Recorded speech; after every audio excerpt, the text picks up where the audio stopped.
Boa noite, irmãos. Estamos aqui reunidos para mais um culto essa noite, onde vamos louvar a nosso Deus, vamos aprender de Sua palavra e vamos iniciar essa série de estudos sobre o livro de Coríntios com o pastor Walter Aires.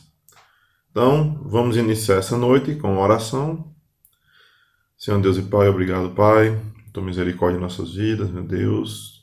Te agradecemos por estarmos aqui, meu Pai, reunidos virtualmente, Senhor Deus, mas em um só Espírito, no intuito de ouvir Tua palavra, Senhor Deus, de aprender de Ti, meu Pai, de Te buscarmos ainda mais, Senhor Deus, até. Ser com o pastor essa noite, Senhor Deus, que possa falar através de Tua santa palavra, através do Teu Santo Espírito. Te pedimos, agradecemos por tudo, em nome de Jesus. Amém. Então vamos iniciar com o louvor, Deus de minha alma. Amém. Hino de voz de melodia 69.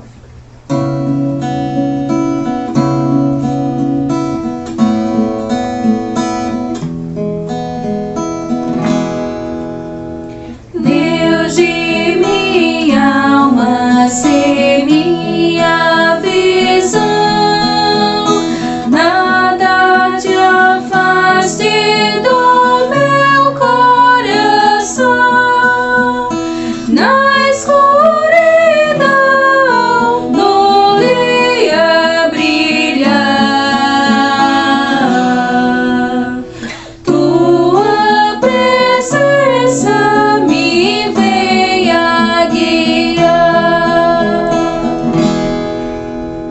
Sê meu escudo e espada lutar, sê meu deleite, sê glória sem par, sê proteção, amparo e poder,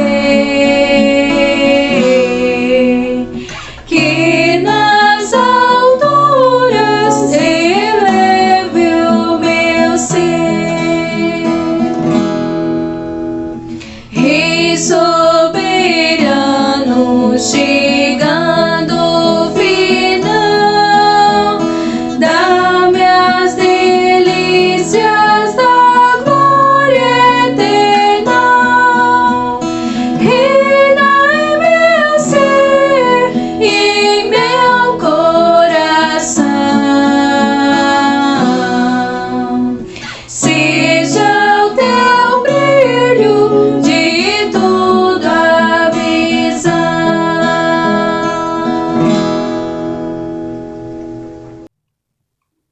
Amém por esse louvor.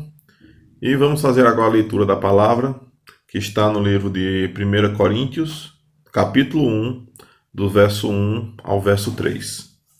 Então vocês peguem suas Bíblias. Vou esperar um minutinho. E que cada um possa se dedicar nesse momento unicamente ao estudo, ao estudo dessa noite, ao culto dessa noite. Que as demais coisas a gente faz logo após acabar, né? As coisas temporais.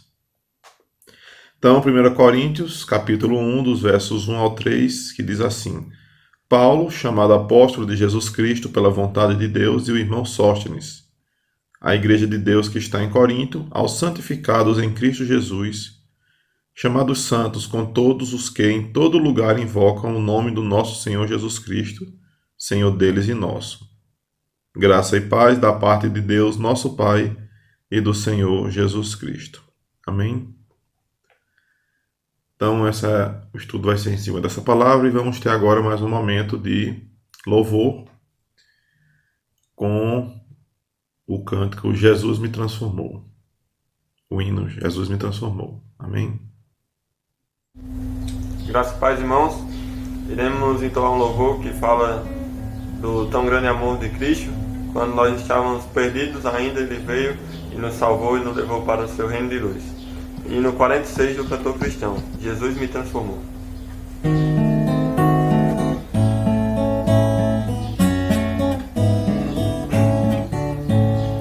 Eu perdido pecador, longe do meu luz, já me achava sem vigor, a perecer sem luz.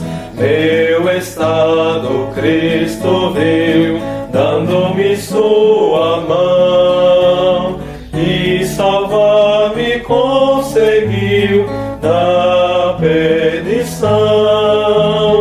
Cristo me amou e me livrou, o seu imenso amor me transformou.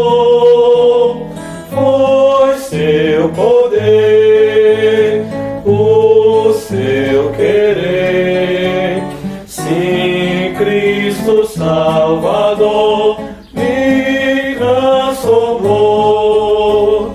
Minha vida, todo ser, quero lhe consagrar, ao seu lado vou viver, o seu amor cantar, a mensagem transmitir aos que perdidos são. Venham todos já fruir a salvação.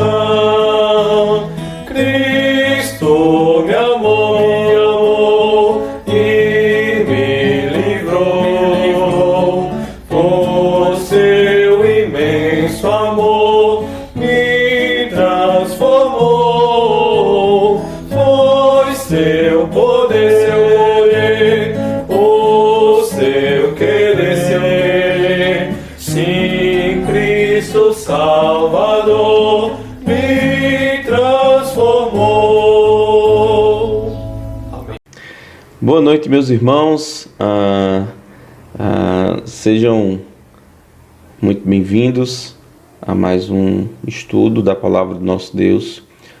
Nosso desejo é que vocês estejam bem, estejam orando pelos irmãos, por cada membro da igreja, por aqueles que estão doentes, por aqueles que estão tendo dificuldades financeiras.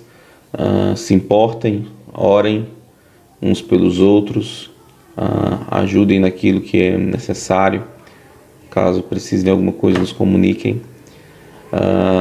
Deus possa estar abençoando esse tempo juntos. Se você ainda não fez isso, agora faça, reúna sua família, pare o que está fazendo, dedique um tempo ao Senhor, foque sua atenção naquilo que Deus tem a falar ao seu coração essa noite. E gostaria muito que vocês fizessem isso.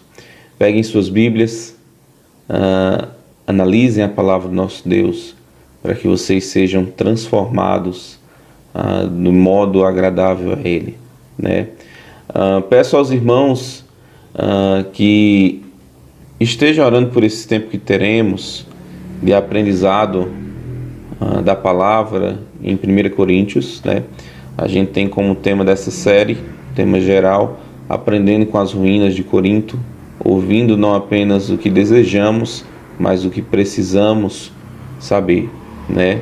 Então vai ser uma série, a gente vai expor toda a carta de 1 Coríntios, e esperamos que os irmãos sejam grandemente abençoados, estejam orando por essa sequência de estudos, para que essas verdades elas possam ser repassadas com fidelidade, né? E que possamos desfrutar à medida que compreendemos a palavra do nosso Deus, desfrutar da bondade, da misericórdia, da graça do Senhor, em podermos nos alinhar, nos submeter à vontade dele, que é boa, perfeita e agradável, né? Que esse estudo possa restaurar relacionamento com o Senhor, relacionamentos também uns com os outros, que possa levar os crentes a servir ao Senhor com fidelidade. Paulo fala sobre o tribunal de Cristo e tudo. Que cada irmão possa ser levado a se conformar à vontade do Senhor. Ore para que esses estudos falem grandemente ao coração. Pense da seguinte maneira: Senhor, fala ao meu coração. Eu preciso de mudança na minha vida. Então, transforma a minha vida. Que esse seja o desejo de cada irmão, né? Veja nesses estudos a oportunidade que Deus concede para transformar a sua vida. Queira ser transformado pelo Senhor. Tenha coragem, seja corajoso, sejam homens e mulheres de coragem para tomar decisões que venham a glorificar o nosso Deus à medida que vocês são confrontados com a realidade espiritual, né? E que os outros que lhe cercam, vendo essa transformação, possam glorificar a Deus, vendo aquilo que Ele fez na sua vida, né? Vamos orar ao Senhor pedindo a Ele discernimento nesse momento, para entendermos a sua palavra, para compreendermos aquilo que Ele quer falar aos nossos corações e que possamos estar atentos, não deixe que nada tire tua atenção desse tempo que teremos, tá bom? Então vamos orar ao nosso Deus nesse momento. Senhor nosso Deus e nosso Pai, te somos gratos por mais um dia. Pedimos perdão, Senhor, pelos nossos pecados. Te pedimos que o Senhor fale aos nossos corações. Assim te oramos, Senhor, agradecidos por tudo que o Senhor tem feito. Pedimos perdão por muitas vezes negligenciarmos o aprendizado que Tu nos dá através da Tua palavra. Que possamos aproveitar, que possa ser um tempo edificante nessa noite. Assim te oramos em nome de Jesus. Amém. Amém? Antes de a gente começar com o texto bíblico, se faz importante a gente entender o contexto. Um contexto em que essa carta foi escrita, o local a qual foi destinada essa carta, como eram as circunstâncias que envolviam essa carta, o que gerou a escrita dessa carta, né? Então, de maneira geográfica, Corinto, ele está localizado. Corinto era uma cidade grega, né? Uma cidade-estado. E como costume, essas cidades-estados, todas elas tinham uma acrópolis, que era uma cidade alta, é chamada de Acrocorinto. Então, Corinto, ela está num local privilegiado. Corinto era a capital da província da Acaia. Acaia é o nome romano que se dá à Grécia, né? Então, Corinto se tornou algo extremamente importante, uma cidade extremamente importante, ao ponto de se tornar a capital, desbancando, vamos dizer assim, a antiga Atenas. Atenas continua com sua importância educacional, de ensino. Entretanto, a Corinto, nessa época, né, em que Paulo escreve, ela se torna a importância política. Ela também é localizada no local estratégico. Ela é localizada no Istmo. Istmo é uma pequena porção de terra entre águas, né? Então ela está entre Ásia, Europa e África. Ela tem uma importância devido à sua localização geográfica, de maneira que as embarcações que vinham da Ásia, Esmirna, Éfeso, esses locais de Jerusalém, eles tinham que passar, vamos dizer aqui, eles tinham que vir por aqui, descer até o Peloponeso e arrodear para chegar na Europa. De maneira que esse descer aqui no Peloponeso era extremamente perigoso por causa das rochas.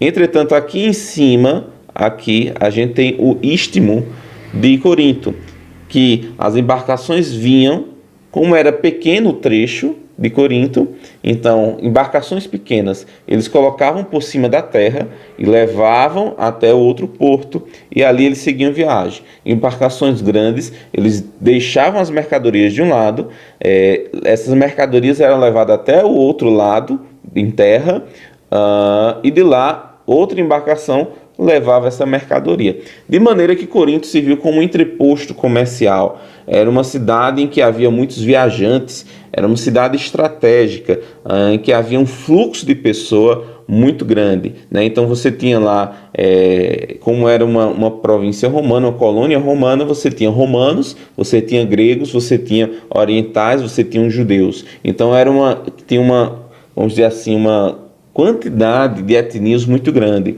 Era uma cidade que havia muitos viajantes, envolvia muito dinheiro, passava pela cidade. Então era uma cidade estratégica, a cidade de Corinto. De maneira também que se o evangelho fosse pregado lá, para esses viajantes, para muitas pessoas dessas que viajavam o mundo inteiro. Então você tinha uma propagação muito grande do Evangelho. Então era uma cidade estratégica, tanto politicamente lá, mas também para o Evangelho, para a importância da propagação do Evangelho, a cidade de Corinto. Então sua geografia ela é privilegiada.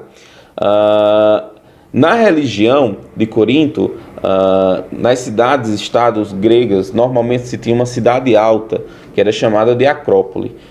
Você tem a Acrocorinto, e essa Acrocorinto, ela ficava a 600 metros de altura, de maneira que lá você tinha a visão, em um tempo que não fosse nublado, um tempo agradável, você conseguia enxergar, por exemplo, Atenas, que estava um pouco distante, né? Então, é um local estratégico porque você tem a visão dos inimigos que poderiam vir, mas lá também era um momento de culto. Lá se encontrava um templo que era chamado Templo de Afrodite. Então, normalmente, a cultura grega, eles têm um panteão de deuses, né? E nessa de Corinto, você tem algo que se destaca, que é o templo da deusa Afrodite. Aqui você tem uma réplica, mais ou menos, dos templos. Esse aqui é uma réplica do templo de Diana, de Éfeso. A Diana dos Efésios, né? Você encontra isso também lá em Atos, capítulo 19. Então, esse aqui é de Diana. Entretanto, você tinha algo parecido com o de Afrodite, era extremamente luxuoso. Esse templo de Afrodite, a deusa Afrodite, né? Era considerada como a deusa do amor. Então você tinha nesse templo as sacerdotisas, que você toma pela ideia de como luxuoso era, que as serviçais do templo eram sacerdotisas, né? Essas sacerdotisas, para cultuar a deusa do amor, o que era que elas faziam?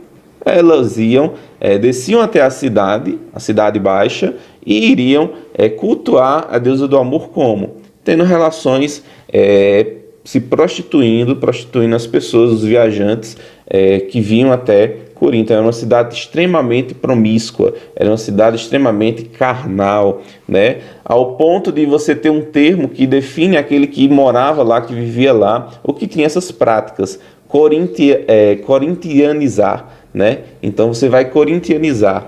Então era um termo tão pejorativo para alguém que tinha honra, alguém que tinha pudor. Algumas frases se falam acerca de Corinto, por exemplo, o paraíso para o marinheiro, o céu para o bêbado, o inferno para a mulher virtuosa. Só para você ter ideia de como era Corinto. Então havia isso, e de fato era algo muito pesado. Então nada que difere muito de nossa sociedade hoje, né, que a gente tem. Então é muito real, é muito, vamos dizer assim, atual a mensagem de Paulo aos Coríntios. Por quê? Porque a natureza humana ela é a mesma. A natureza humana ela continua pecaminosa, né? Então hoje você tem a forma que se aplica é diferente. Lá você tinha sacerdotisas que desciam do templo para ir se prostituir com os viajantes, com as pessoas que viviam na cidade de Corinto, e era uma forma de cultuar os deuses. Hoje você tem pornografia no telefone,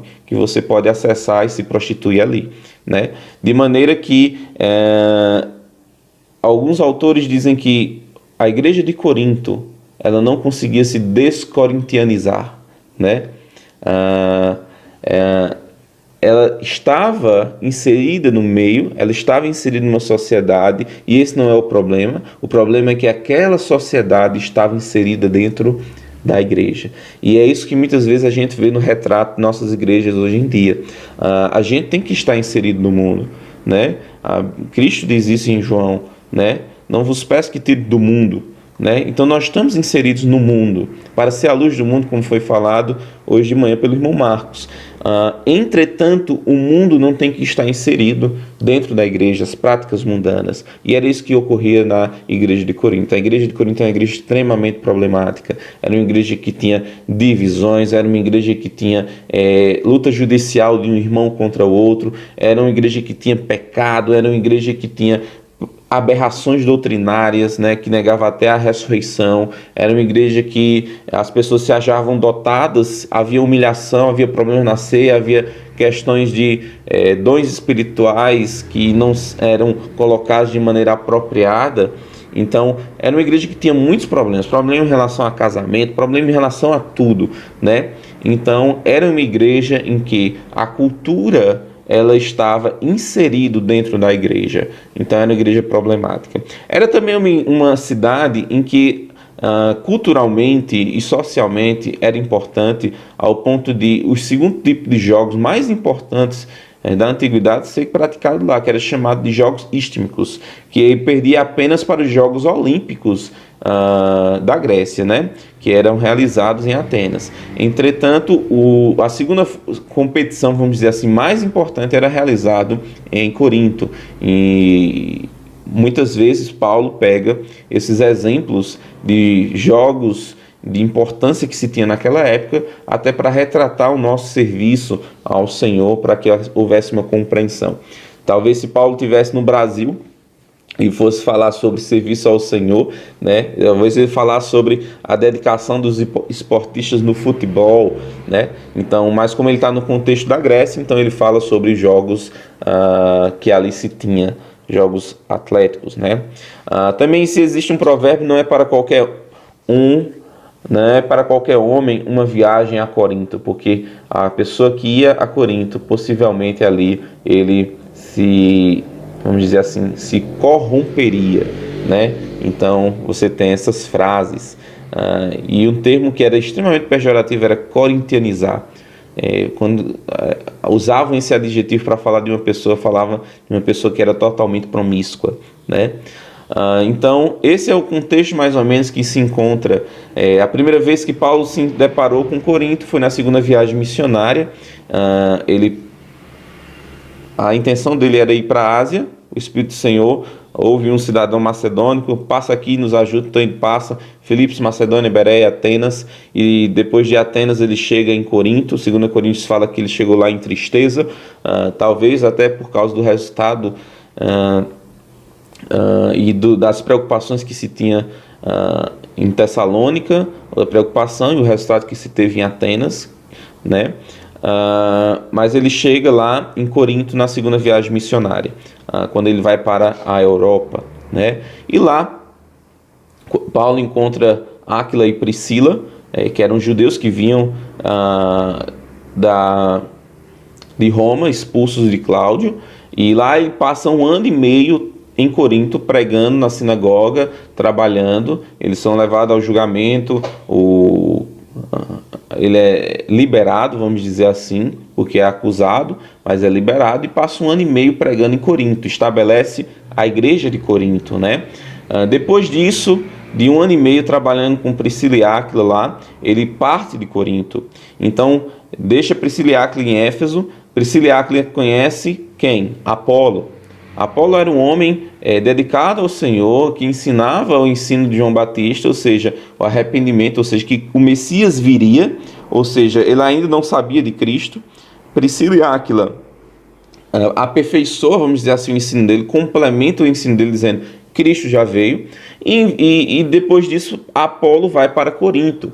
Então, Paulo iniciou o trabalho, lançou o fundamento, e isso a gente vê em 1 Coríntios, né? E depois Apolo vai edificar sobre o fundamento que Paulo lançou, que é Cristo, né?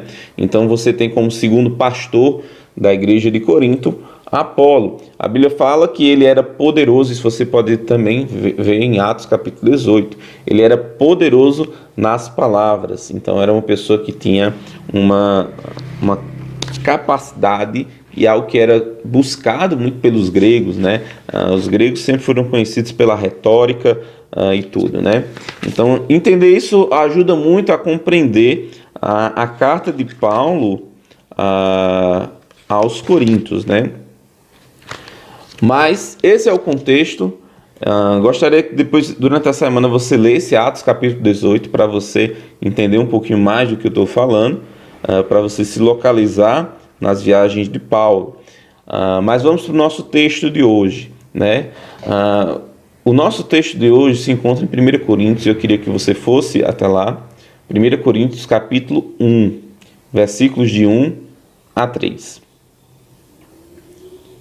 Chegaram lá, abriram a Bíblia, vou esperar. Diz assim a palavra do nosso Deus: Paulo, chamado apóstolo de Jesus Cristo pela vontade de Deus, e o irmão Sóstenes, à igreja de Deus que está em Corinto, aos santificados em Cristo, chamados santos, em outra versão diz chamados para ser santos, com todos os que em todo lugar invocam o nome do Senhor Jesus Cristo, Senhor deles e nosso. Graça e paz da parte de nosso Pai e do Senhor Jesus Cristo. 1 Coríntios 1, de 1 a 3. A gente está estudando uma carta. A carta de Paulo pode ser dividida em duas partes principais, e isso é extremamente importante. As coisas que ele ouviu e as perguntas dos irmãos. Então, Paulo estabelece a igreja, passa 1 ano e meio, viaja. Esses irmãos, depois, escrevem algumas dúvidas, né, que possivelmente foi levada por uma comitiva a Paulo, né, que a gente encontra lá no capítulo, deixa eu ver aqui, 16, deixa eu ver aqui, versículo 17. Alegro-me com a vinda de Estéfanas, de Fortunato e de Acaico. Então, essas três pessoas possivelmente foi que os coríntios enviaram com as dúvidas que eles tinham. E Paulo, na carta, diz assim: olha, me alegrei muito com a vinda dos três, né? Ou seja, alegrou o coração dele. Ele foi uma comitiva que levou a carta. Então, essas dúvidas possivelmente foram levadas por essa comitiva. Entretanto, Paulo soube também de algumas coisas acerca dos coríntios, que não estava na carta, das dúvidas deles, né? Então, como é que se dá a divisão dessa carta? A primeira divisão, a gente encontra as coisas que Paulo ouviu. A gente encontra isso no capítulo 1, versículo 11. Você pode ir até lá. Pois a vosso respeito, meus irmãos, fui informado pelos da casa de Cloé, em outra versão fala Cloé, né, de que há contendas entre vós. Então, Cloé era uma mulher, e possivelmente Paulo tinha contato com os da casa de Cloé, né? Então ele foi informado acerca de problemas que se tinha, por exemplo, de divisão dentro da igreja, né? A gente também pode verificar no verso 1 do capítulo 5 a mesma temática de que ele ouviu acerca. 1 Coríntios capítulo 5, versículo 1. Geralmente se ouve que há entre vós imoralidade, e imoralidade tal como nem mesmo entre os gentios, isto é, haver quem se atreva a possuir a mulher de seu próprio pai. Então, aqui ele enfatiza novamente de coisas que ele ouviu sobre a imoralidade. A gente não sabe se esse trecho específico também foi dado pelos da família de Cloé, ou já outra fonte que informou a ele, né? Então, temos esses dois trechos que deixam claro que Paulo ouviu acerca dos coríntios. A outra parte da carta é relacionada às respostas que Paulo vai dar às dúvidas dos irmãos de Corinto que enviaram para ele. Então a gente encontra isso aonde? Capítulo 7, versículo 1. Né? Capítulo 7, versículo 1. E ele diz o seguinte: quanto ao que me escrevestes, é bom que o homem não toque mulher. Ou seja, a partir do capítulo 7, então você vai ver acerca de quanto a... Ou seja, ele vai dando as respostas às perguntas. Então, eles tinham dúvidas sobre o casamento, perguntaram. Paulo vai responder. Eles tinham dúvidas sobre a ressurreição. Então, eles perguntaram. Paulo vai responder. Eles tinham dúvidas sobre dons espirituais. Paulo vai responder. Então, isso é marcado por esses marcadores, quanto há, acerca de, né? E do capítulo 1 ao capítulo 6, ele vai falar acerca das coisas que ele ouviu que precisam ser tratadas. Por isso, nós temos a temática do nosso série de estudos, Aprendendo com as Ruínas de Corinto, ouvindo não apenas o que desejamos. Então, eles enviaram uma carta para Paulo, desejando tirar dúvidas. Entretanto, Paulo não se resume apenas a responder essas dúvidas, mas a exortar acerca de coisas que ele ouviu. Então, ouvindo não apenas o que desejamos, mas o que precisamos saber. Então, muitas vezes, precisamos saber de coisas que muitas vezes a gente não está, vamos dizer assim, ligado nas coisas que necessitamos, né? Só essa divisão da carta tem muito a nos falar, irmãos. O ministério não envolve uma relação passiva. Ela não espera como o judiciário ser provocado. Ela não se atém apenas a falar sobre o que o outro quer ouvir, mas ela fala aquilo que os amados precisam ouvir. Os da família de Cloé relataram algo acerca dos amados, do estado espiritual. No capítulo 5 foi relatado que a forma de vida deles não era agradável. Ele não poderia simplesmente ignorar isso. Não podemos ignorar a realidade espiritual decadente de muitos irmãos. Essa é a primeira coisa. Paulo poderia tentar ser agradável e responder a fim de ganhar, vamos dizer assim, prestígio, entre aspas, daqueles irmãos, né? Mas isso não fez. A gente tem estudado nas quartas-feiras acerca do tribunal de Cristo. Uma das coisas pelas quais Paulo exorta estes irmãos é porque eles estavam relevando o pecado. Até mesmo não sentir a tristeza pelo pecado que estava dentro da igreja. Nós prestaremos conta disso também diante do Senhor, né? Nós não podemos simplesmente, irmãos, fingir que o pecado não existe, né?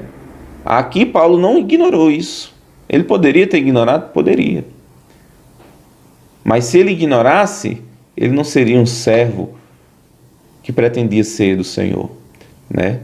Paulo poderia apenas esclarecer as dúvidas dos irmãos? Poderia. Mas ele não estava sendo fiel ao seu chamado de levar a verdade que gera transformação. Talvez você tenha chegado aqui querendo ouvir algo, né? Talvez você tenha chegado aqui querendo ouvir uma boa palestra, tendo certa expectativa, mas o Senhor tem algo que precisamos ouvir a fim de sermos transformados. Que estejamos atentos a ouvir o nosso Senhor, né? Então Paulo, chamado pela vontade de Deus para ser apóstolo de Cristo, e o irmão Sóstenes. Se você olhar no capítulo 18 de Atos, Sóstenes foi uma pessoa que ele se tornou o principal da sinagoga após a conversão do principal, que era Crispo, por Paulo, e ele levou Paulo ao tribunal, né? Levou uma surra lá, conta lá o texto, né? E possivelmente depois, se esse for o Sóstenes, que possivelmente é, então ele veio a entregar a vida a Cristo, né? E é interessante que ele chama Sóstenes para enfatizar. Sóstenes possivelmente era uma pessoa que tinha uma importância diante desses irmãos de Corinto, né? E ele chama também junto para escrever essa carta com ele como seu secretário, auxiliar, né? Hoje, o nosso estudo tem como objetivo observar grandes ensinamentos que temos a partir de uma introdução da carta, de uma saudação. Esses 3 primeiros versículos. Uma realidade espiritual que observamos a partir daquele que escreveu a carta, Paulo, e daqueles a quem a carta foi destinada, né? Que foi a igreja de Corinto. A primeira realidade que podemos ver é acerca do remetente da carta de Paulo, né? O autor. Primeiro, Paulo é chamado. Primeira característica que nós possamos ver, e é interessante ele falar isso sobre o seu chamado, porque ele vai ter que exortar aquela igreja e ele tem que colocar, vamos dizer assim, suas credenciais, não acadêmicas, mas de seu chamado, de sua responsabilidade diante de Deus para com aqueles irmãos. Uma vez, eu gosto de usar exemplo, vocês sabem, na igreja, da minha vivência, e normalmente eu digo, né? Voltaire, aí tem um irmão na igreja, eu não vou dizer o nome, vocês sabem. Olha, você não tem que falar Voltaire, você é pastor, né? E tem que falar o pastor, porque é o pastor que está exortando a igreja. À medida que eles lhe veem como pastor, logo eles veem a responsabilidade que você tem para com eles, né? Então, Paulo, quando coloca aqui sua credencial, ele está informando aqueles irmãos também que ele tem uma responsabilidade de exortar aqueles irmãos. Ele tem a credencial do Senhor, né? Vamos dizer assim. Ele foi chamado. esse chamado dele não foi pela vontade humana, não foi pela vontade da igreja, mas pela vontade de Deus. Paulo, chamado pela vontade de Deus para ser apóstolo de Jesus Cristo. Então, Paulo teve um chamado. Irmãos, assim como Paulo tem chamado, todos os crentes têm um chamado. Será que você já se deparou? A gente vai ver qual é esse chamado geral dos crentes nesse texto.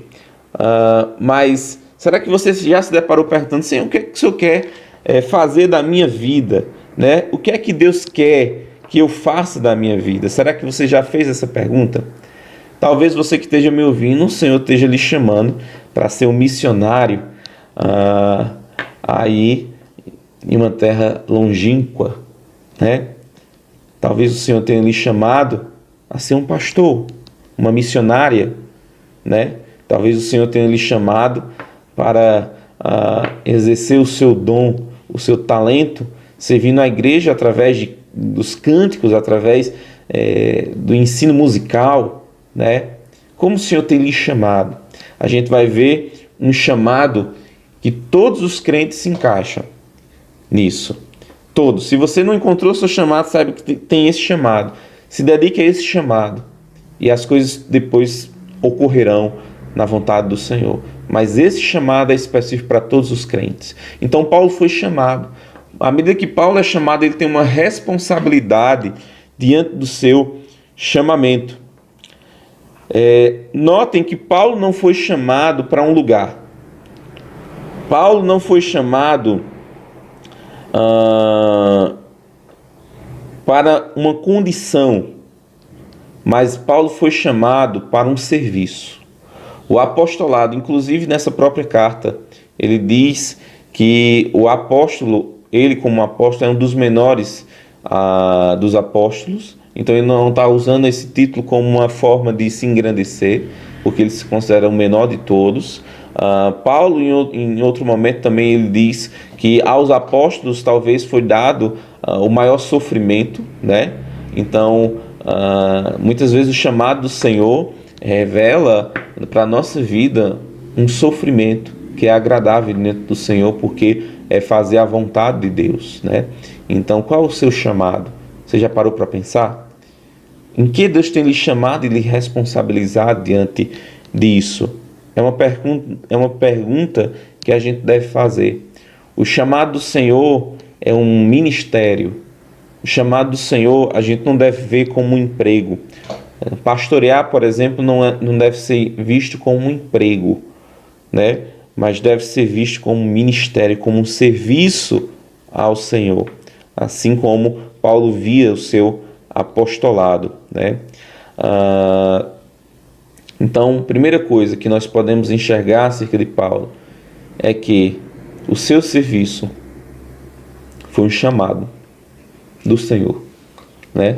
Que possamos identificar o chamado do Senhor em nossas vidas.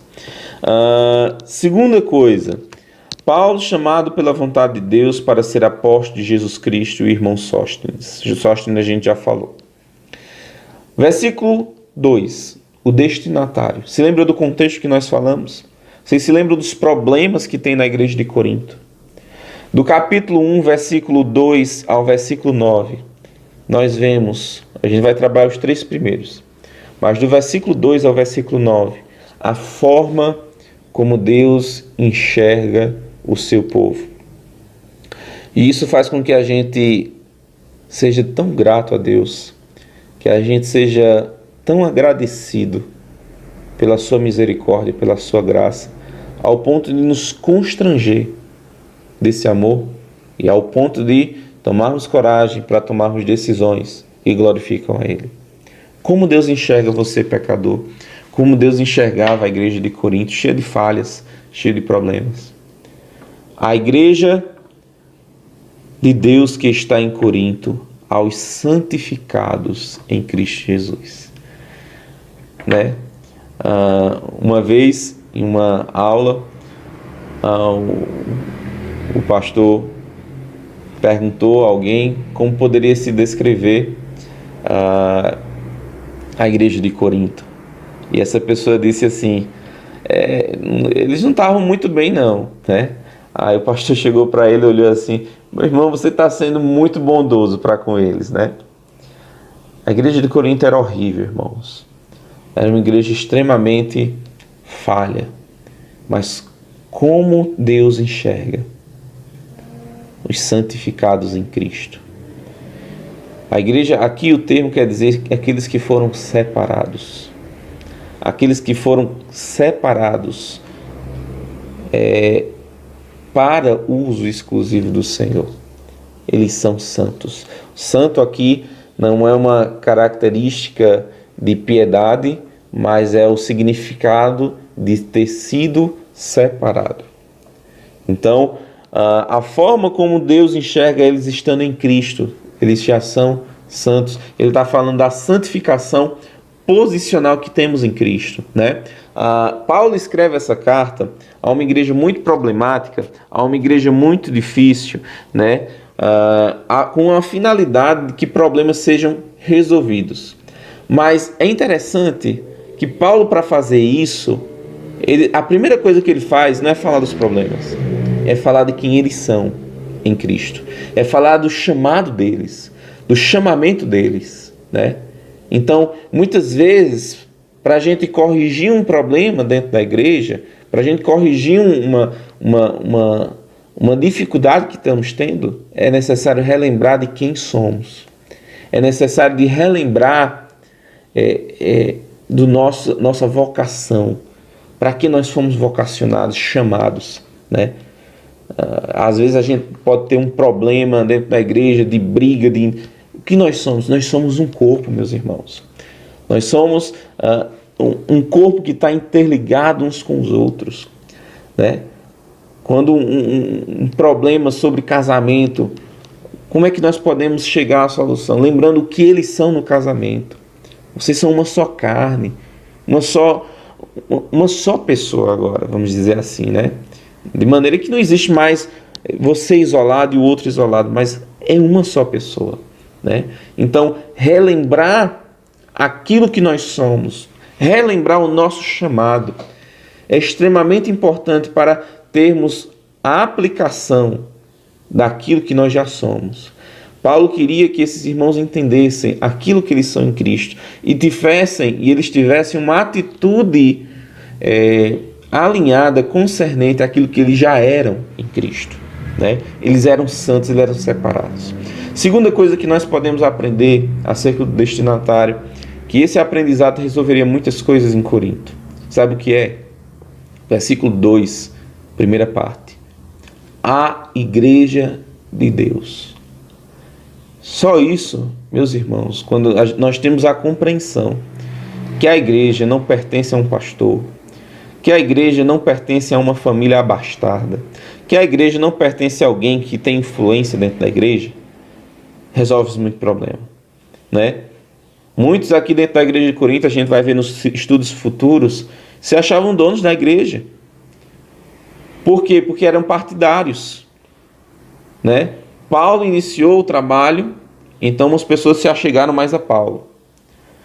Depois Apolo veio com um poder, vamos dizer assim, que não é nenhum problema dele em si, mas problema daqueles que fizeram disso um mecanismo de tomar partido, né? Paulo não tinha nenhum problema com Apolo. O problema eram os seguidores, que tornaram seguidores não do evangelho, mas seguidores de homens, né?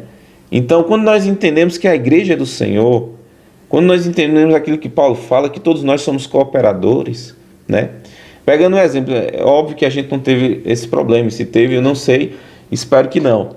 Mas vamos pegar um exemplo para a gente atentar mais para isso. A igreja é de Deus. Mas como Deus usa? Deus utilizou, por exemplo, na nossa igreja específica, o pastor Jonathan, para iniciar o trabalho. A nossa igreja passou por o pastoreio do pastor Laércio, né? Pastor Sérgio, que está aí nos ouvindo, ajudou no serviço da igreja do Alto Branco, junto com o pastor John, né? E hoje a igreja é pastoreada por mim. Imagine se os crentes da igreja do Alto Branco disserem: eu preferia na época do pastor John. Eu preferia na época do pastor Sérgio. Eu preferi na época do pastor Laécio. Eu preferia na época do pastor Jonathan. Eu prefiro na época do pastor Voltaires. Né? O que todos esses homens são? Cooperadores. A igreja não é minha, a igreja não é de Jonathan, a igreja é do Senhor. A igreja pertence ao Senhor, a igreja é uma instituição divina, a igreja pertence a Deus, né? A igreja é dele, né? E ele apenas utiliza servos, nós somos servos, né? Então ele diz, a igreja de Deus. Mas essa igreja de Deus, ela se reúne. Nós temos hoje, por exemplo, muitas pessoas que são desigrejadas, que dizem que não precisa de igreja. Essa igreja se reunia. Essa igreja estava onde? Em Corinto. É uma igreja local. A igreja local é extremamente importante, irmãos, para o nosso aperfeiçoamento, para a nossa comunhão, fortalecimento espiritual, né? Então, chamados para ser igreja de Deus que está em Corinto, aos santificados em Cristo Jesus, ou seja, nossa posição. Essa posição nos leva a ter uma atitude. Que atitude qual é essa? A nossa santificação progressiva, né? Que a gente chama disso, que é o nosso crescimento espiritual. É o nosso chamado. Você foi chamado para ser santo. Chamado para ser santo, chamado santo literal, né? Chamado para ser santo, chamado para ser separado, né? O povo de Israel, quando foi possuir a terra prometida, o Senhor disse, olha, está vendo esse povo? Não tem a atitude desse povo que vocês estão indo, nem de onde vocês estão saindo, porque eu sou o Senhor. Pastor Timóteo fala que existe uma palavra para definir santo, ainda melhor que simplesmente separado, mas quer dizer distinto. Nós fomos separados para sermos distintos, para sermos possuidores da natureza divina, né? Então, nós fomos chamados para sermos santos. Seguir, pois, a santificação, sem a qual ninguém verá a Deus. Sede santos, porque eu, vosso Deus, sou santo. Esses crentes precisavam entender o chamado deles para terem atitude condizente ao chamado deles, né? Então eles foram chamados para serem santos. E essa igreja local, em Corinto, não somente eles, mas todos, em todo lugar, que invocam o nome do Senhor. Ou seja, você que está nos ouvindo hoje, né? O texto diz, chamados para ser santos com todos. É um chamado que pertence a todos os crentes. Então, se você pergunta, para que o Senhor tem me chamado? Uma coisa você saiba, o Senhor lhe chamou para ser santo. O Senhor lhe chamou para você viver uma vida piedosa, uma vida que as pessoas olham e glorificam o nome do Senhor através da sua vida, né? Se você não sabe para que o Senhor tem chamado, tenha certeza, o Senhor lhe chamou para isso. Para deixar uma vida de pecado, de egoísmo. Nós temos trabalhado muito sobre pecados nos sábados, com os jovens. E o Senhor nos chamou para despolir, usando a linguagem do pastor Jonathan. Santificação é a despoluição da sua vida. O Senhor nos chamou para isso, né? Saiba disso. Chamados para ser santos com todos os que em todo lugar invocam o nome de nosso Senhor Jesus Cristo, Senhor deles e nosso, né? Então, o chamado do Senhor para a sua igreja é para a santificação. E depois ele dá a saudação costumeira, graça a vós outros e paz. Não é simplesmente uma saudação, como a gente diz, boa noite, né? E é por isso que eu evito até saudar como boa noite. A linguagem apostólica aqui é muito mais profunda do que uma simples saudação, e que eu busco não, vamos dizer assim, não minimizar isso, mas a graça do Senhor aqui, no sentido de ser agraciado. Então, isso é algo muito forte, né? E a paz aqui não é simplesmente uma saudação shalom judaica, mas a paz aqui implica não apenas em ausência de guerra, mas sim em bênçãos espirituais. A Bíblia fala lá em Efésios que nós temos toda sorte de bênçãos espirituais. A paz de Cristo, a paz que Ele nos concede em reconciliação com Ele, não é apenas uma reconciliação, mas ele envolve bênçãos vindouras. À medida que ele, de maneira escrita, salda assim, ele também está dizendo a esses crentes, meus irmãos, assim como vocês tiveram a paz de Cristo, tenham paz entre vocês, né? Então, a graça envolve um favor que eles não mereciam, a paz envolve um reconciliamento e bênçãos, toda sorte de bênçãos nas regiões celestiais que eles possuíam da parte de Deus, né?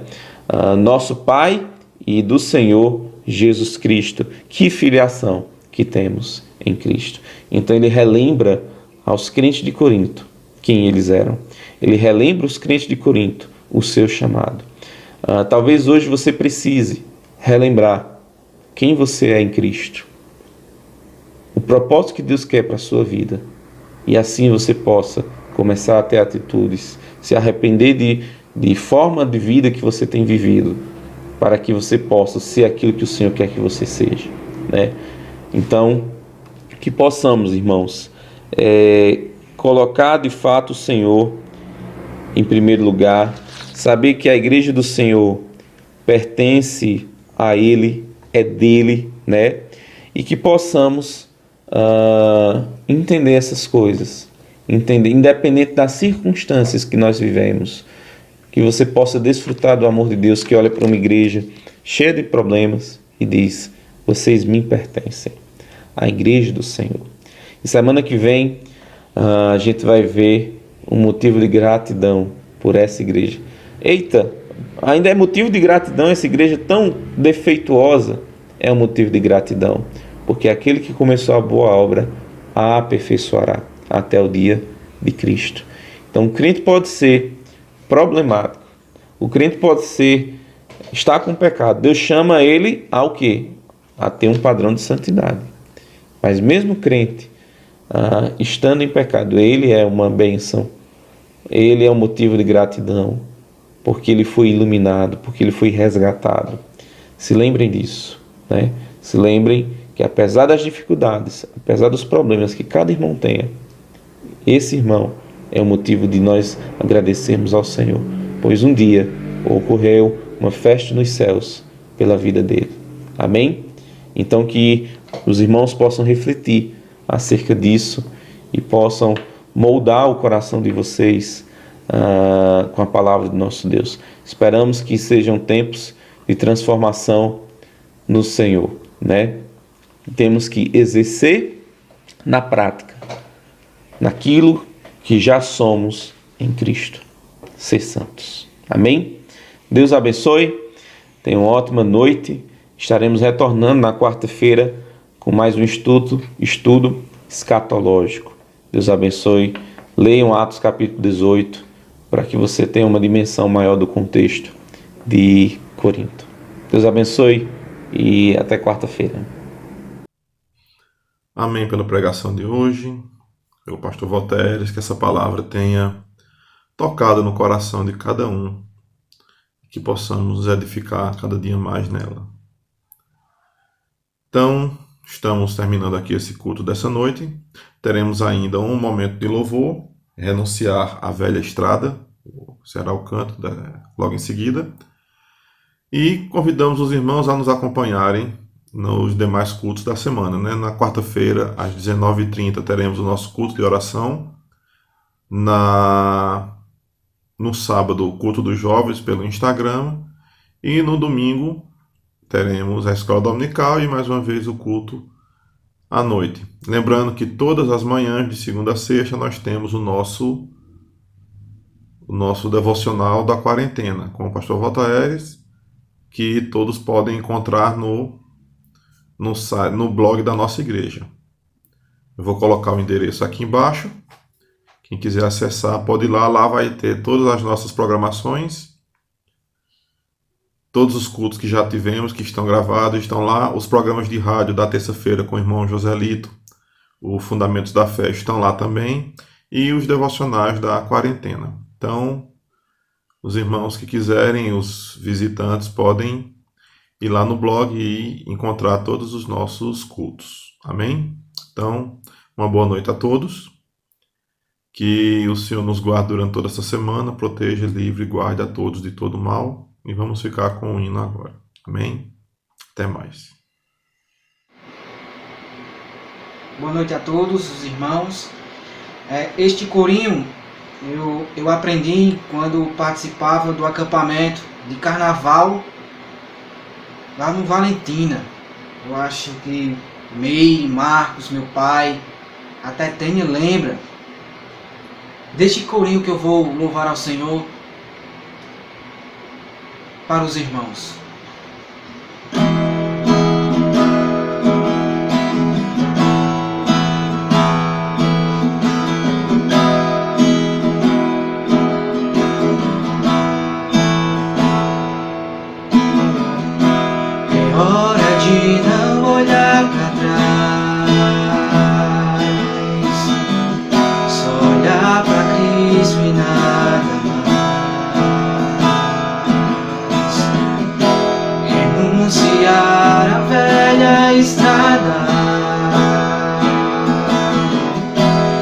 Que outrora você andava.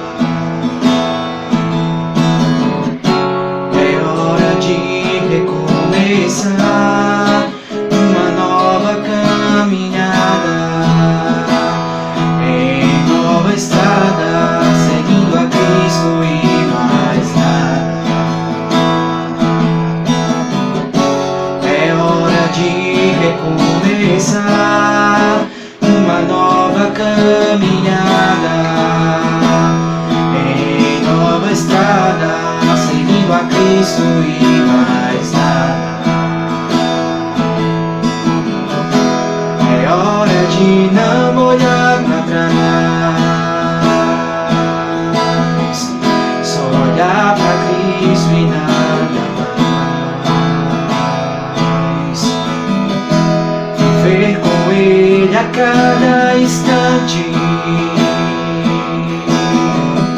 seguir seus passos e ir adiante.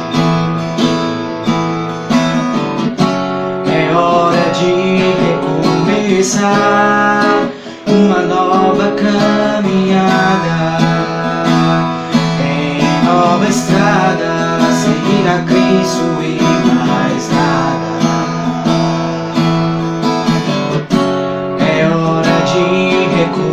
Recomeçar uma nova caminhada em nova estrada, seguir a Cristo e mais nada. É hora de não olhar para trás. Amém.